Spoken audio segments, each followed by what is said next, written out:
what are some deeds that will allow us to pass the Siratul Mustaqim in speed of light?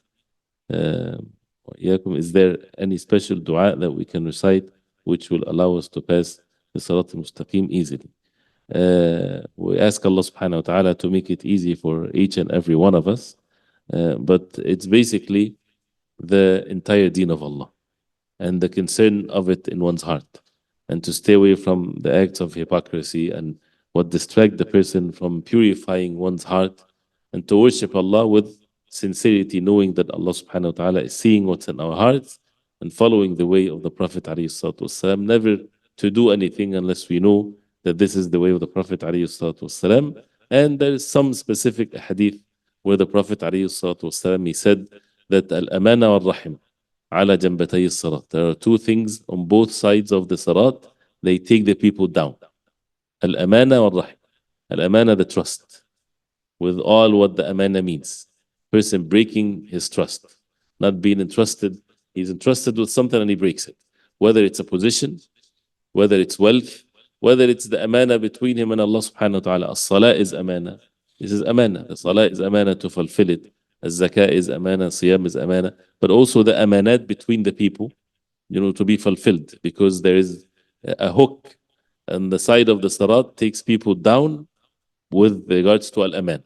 And al-rahim, the kinship, the relatives, not to sever the relationship, to make sure that a person is kind to his relatives even if they are not to him.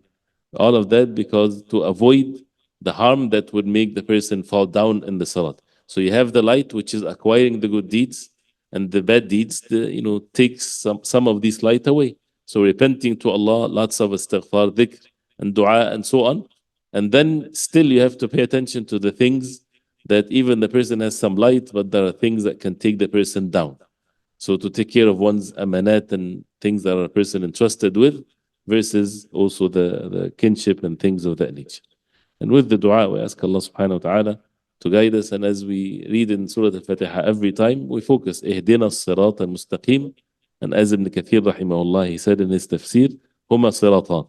In the tafsir of the ayah, Surah Al-Fatiha, so we are reminded of it every day at least 17 times. When we say at least, this is only the fard salah. 17 times. Every rak'ah in the salah. And more than that, when you pray the sunnah, night prayer, and so on. You're reminded every time, Ihdina as-sirat al-mustaqim. Guide us to the straight path.